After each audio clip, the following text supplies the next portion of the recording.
I can't really bluff raise there just because if he has a draw and he's gonna jam it always, so it's too awkward. I'm just gonna give it up. Now here though, this is a good hand. And obviously my two options are jamming or free betting. And I think, yeah, as I'm about to do, free betting is by far the best because I could be doing this with pure error. And he's currently, I have a big chip lead, he has a big second, like he's the second biggest stack by far, a fair amount. And what that means is that he should be waiting around for a Ronald Grauer, or like not kind of waiting around, but he should be aware that Ronald Grauer doesn't have that many chips. And if he knows that I'm aware of it, it makes a good spot for me to free bet him live. So that's kind of what went through my mind when I free bet there. But he didn't fall for it. Just full jack deuce here, blind versus blind.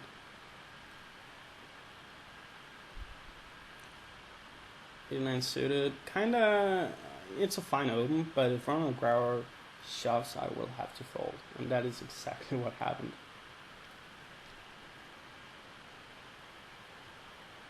Oh well. Pocket freeze here. Yeah. I mean, this is just a really simple shove. There's not that much to be said. He is folding way enough of the time for this to be correct. And even when he calls, my hand plays pretty well. I mean, it's a pair.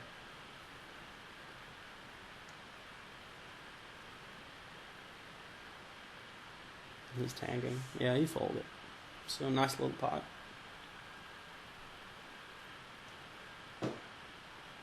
And here, yeah, there's nothing wrong with just shoving here, certainly, but I think the hand is too strong to do it. You have to raise call it. Yeah, exactly. And this is the reason why I like get king 10 to put it all in. And well, that sucks, but yeah, like just raise calling, give him a chance to shove with worse hands. It's not like if you shove all the hands he would have called with, he's gonna shove here anyways. So you're just giving him, and he's never flat calling a thing. So you're just giving him the option to shove some worse hands. And king 10 suited would be one of them. So a bit more even now, but I still have almost twice as much as both of them.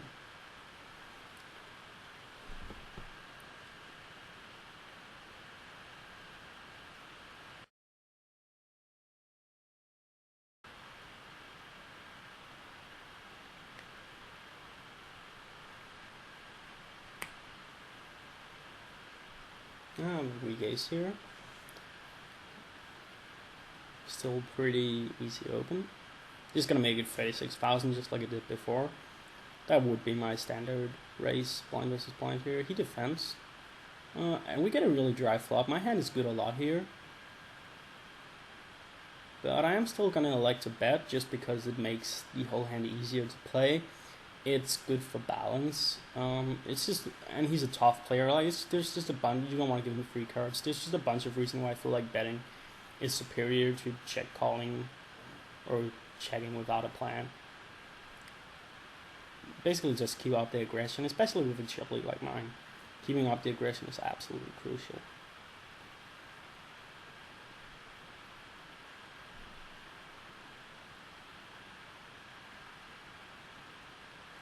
King deuce here. Am I considering a free bet? It's a pretty good spot for the way I've played. I actually thought I was gonna fold this.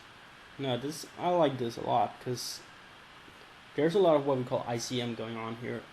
Basically, he don't want to bust in third, and given that he has the second biggest stack, I'm just putting a lot of pressure on him and forcing him to have a hand here. Well, yeah, okay, it looks pretty stupid now, but I feel like that was a pretty good spot to do it. Also, I have been playing really tight. Like, I have not shown down any bad hands at all. So I think I was going to get a lot of respect, but maybe I was wrong. Sometimes your timing just off as well. That's a good example of your timing being off. terribly standard hand by both of them, but all of a sudden we're heads up. And this is one, oftentimes, like, I'd say the majority of the time when I'm heads up, I feel like I'm the best player. But here I'm up against a really good cash player who plays a lot of heads up. So I feel pretty outmatched here. I don't want to, that's no secret. No shame in admitting that. Alright, so we're going to discuss a deal for a bit.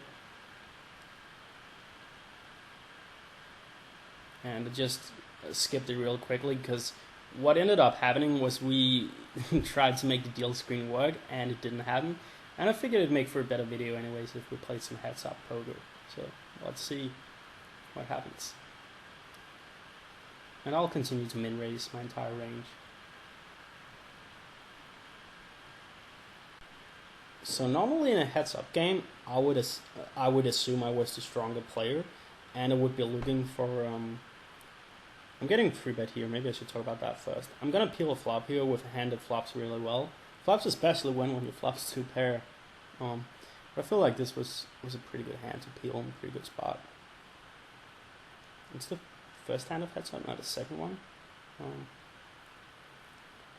Yeah, no, but what I was gonna say was that normally I'm playing against the worst player sets up, so I'm looking for ways to reduce variance.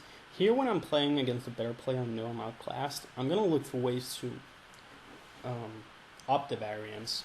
Like, I'm not going to go out of my way for it, but say there's a situation that's kind of marginal pre-flop, I'm more likely to shove here than wait for a better spot or whatever.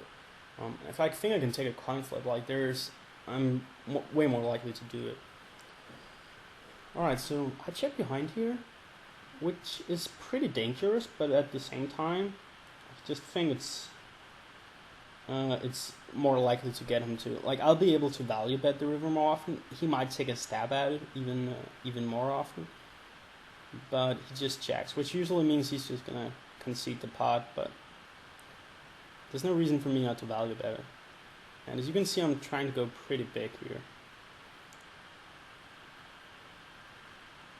I'm trying to figure out how to size him. Yeah, for whatever reason, I felt like going big was gonna look weaker. I might have been wrong here. Maybe I should just have bet smaller. It didn't seem to matter though. Like, he just folded pretty quickly.